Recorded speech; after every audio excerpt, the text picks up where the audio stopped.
ज्या कानानं आईसाहेबांना ऐकलं, ज्या कानानं जिजाऊंना ऐकलं, ज्या कानानं हर हर महादेवाची गर्जना ऐकली, कान जाणार होते, जवळ आले, समशार बाहेर काढली, साप करण्यात आलेले कान पडले, ना डोळे उरले होते, ना कान उरले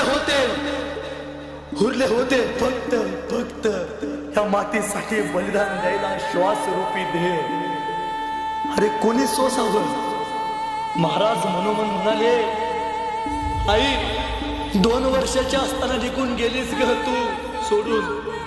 आबासाहेब लहान होतो, छत्रपती म्हणजे माहिती नव्हतं, त्या वयात एकटे सोडून गेला त्या संभाजीला.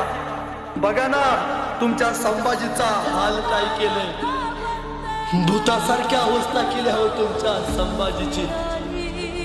बोकडू सोला हो तसं सोललंय हो तुमच्या संभाजीला. खातलं नाही ठेवलं बाबासाहेब तुमच्या संभाजीच्या अंगावरती.